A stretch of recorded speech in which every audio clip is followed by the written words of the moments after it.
ગુજરાતની જનતાને ઋષિકાંત શાસ્ત્રીના નમસ્કાર. ગુજરાતની જનતાએ મારી ફેસબુકની પોસ્ટોને એવી રીતે વાયરલ કરી કે જાણે મને રાતોરાત ગુજરાતની જનતા ફૂલડે વધાવતી હોય તેમ લાગ્યું છે. આજે ગુજરાતમાં સળગતા મુદ્દાઓ છે અને સરકાર તથા કોઈ પણ પ્રકારના જનતાના પ્રતિનિધિઓ તે મુદ્દાઓ પર વાત કરવા રાજી નથી. ત્યારે ગુજરાતની જનતા એક રીતે માયબાપ વગરની થઈ ગઈ હોય, અનાથ થઈ ગઈ હોય તેમ અનુભવે છે અને રસ્તે આવીને અનેક નાના મોટા પ્રકારના આંદોલનો કે ઉગ્ર દેખાવો કરી રહી છે. તેમાં હાલ એક મુદ્દો ચાલી રહ્યો છે કે સ્માર્ટ વીજ મીટર, વીજળી જે તમારા ઘરમાં આવી રહી છે તેના માટે સરકારે કેટલી વીજળીનો વપરાશ તમે કર્યો એ માપવા એક યોગ્ય પ્રકારનું મીટર પહેલેથી જ મૂકેલું છે, જેને એનાલોગ મીટર કહેવાય છે. હાલ ભારત સરકારનો એક પ્રોજેક્ટ છે સ્માર્ટ વીજ મીટર તરીકેનો. આ એક પાયલોટ પ્રોજેક્ટ છે. જ્યારે વીજ કંપનીના અધિકારીઓ અથવા તો કોઈ પણ પક્ષના નેતાઓ અથવા સામાજિક કાર્યકરો કે પછી કહેવાતા નેતાઓના ખાસ માણસો એવી અફવાઓ ફેલાવી છે કે જો તમે સ્માર્ટ મીટર નહીં લગાવો તો તમને કોઈ એક ખાસ રકમનો દંડ કરવામાં આવશે અથવા તો તમને ફરીથી વીજળીનું કનેક્શન નહીં મળે. તો આ બધા અલગ અલગ મુદ્દાને લઈને મેં છેલ્લા ઘણા વખતથી ફેસબુક અને વિવિધ સોશિયલ મીડિયાના માધ્યમથી અનેક નાની મોટી પોસ્ટો મૂકી, જેને ગુજરાતની જનતાએ ખૂબ મોટા પ્રમાણમાં વાયરલ કરી દીધી. અને આ પોસ્ટો વાયરલ થતા મને અનેક લોકોના, અનેક સામાજિક કાર્યકરો જે જનતાનું હિત ઈચ્છે છે તેવા લોકોના ફોન આવ્યા. આ ફોનમાં તે તમામનો એક એવો આગ્રહ હતો કે તમે વિડીયોના માધ્યમથી પણ અમારી સાથે વાત કરો. માટે આજે હું તમારી સામે વિડીયોના માધ્યમથી આવી રહ્યો છું. આપણે ખૂબ ટૂંકા મુદ્દાઓ પર વાત કરીશું. ધારો કે સ્માર્ટ મીટરનો મુદ્દો છે, તેમાં એક વસ્તુ ગુજરાતની જનતાએ સમજવાની જરૂર છે કે આ જે સ્માર્ટ વીજ મીટર છે તે કોઈ પણ વીજ સપ્લાય કરતી કંપની તમારા ઘરે બળજબરીપૂર્વક લગાડી શકે તેમ નથી. જો તમે સ્માર્ટ મીટર નથી લગાડતા તો તમારું જૂનું મીટર ત્યાંનું ત્યાં જ રહેશે. કોઈ પણ વીજ કંપનીનો અધિકારી કે કોઈ પણ વ્યક્તિ આ જે તમારું જૂનું એનાલોગ મીટર છે તેને દૂર કરી શકે તેમ નથી. તમને કોઈ પણ પ્રકારનો આ મુદ્દા પર દંડ થઈ શકે તેમ નથી. આપણે સામાન્ય રીતે જોઈએ તો મોબાઈલ કાર્ડમાં અથવા તો મોબાઈલના નંબરમાં જે રિચાર્જ કરાવીએ છીએ એ એક પ્રથા છે રિચાર્જ કરવાની ને એક સિસ્ટમથી થાય છે. એવી જ રીતે જે લોકોને માસિક બિલ દરમિયાન રકમ ચૂકવવી હોય છે અને આખો મહિનો મોબાઈલનો વપરાશ કર્યા પછી રકમ ચૂકવવાની હોય તેને આપણે પોસ્ટપેડ કહીએ છીએ. તો હાલ એ જ ઉદાહરણ તરીકે આપણે વિચારીએ તો આપણે હાલ જે વીજળીનો ઉપયોગ કરી રહ્યા છે તે પોસ્ટપેડ કનેક્શન દ્વારા કરી રહ્યા છે.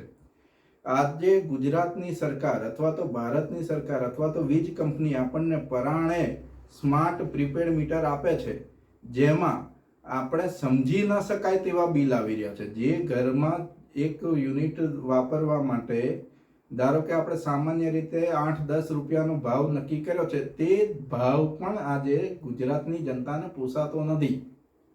ગુજરાતની જનતા એવું ઈચ્છે છે કે આજે જે એનાલોગ મીટર દ્વારા, જે જૂની પદ્ધતિના મીટર દ્વારા બિલ આવે છે તેમાં પણ અડધું થઈ જાય અથવા ઓછું થઈ જાય.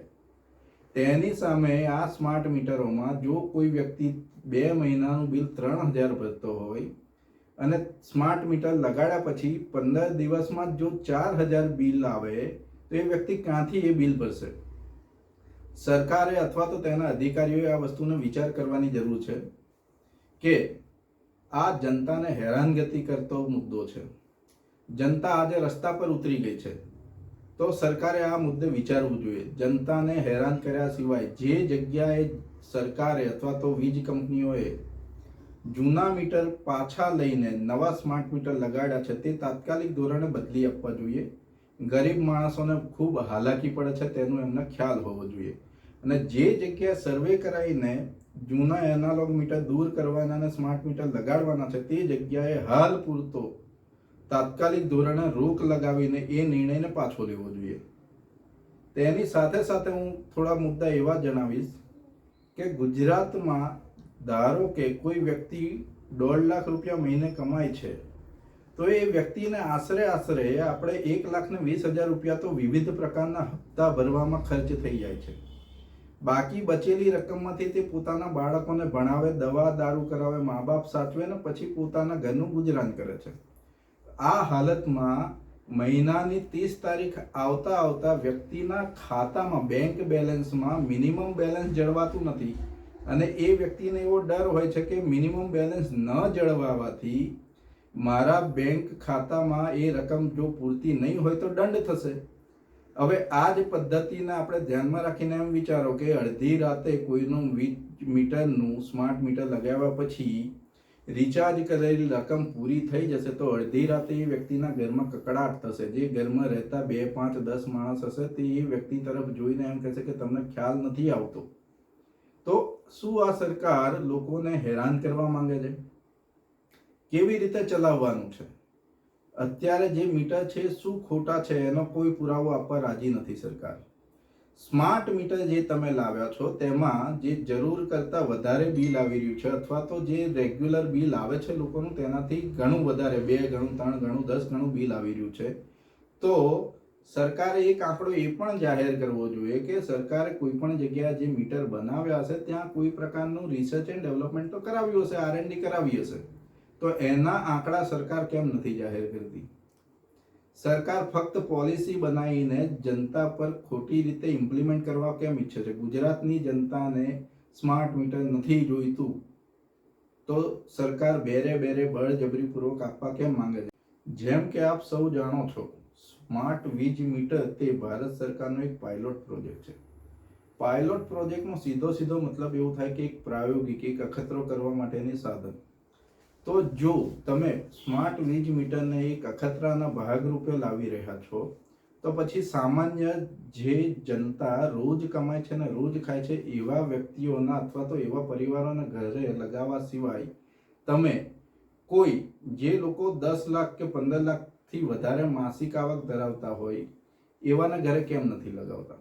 સ્માર્ટ મીટર જો તમારે લગાવવા છે તો પછી તમે મોટી કંપનીઓમાં એ સ્માર્ટ મીટર લગાવીને તમારા અખતરાના પુરાવા કેમ નથી કરતા? જો તમારે સ્માર્ટ મીટર જ લગાડવા છે તો પછી હું તો એમ કહું છું કે આ દેશના કે રાજ્યના ધારાસભ્યો કે શહેરના કોર્પોરેટરોના ઘરે કેમ નથી લગાડતા?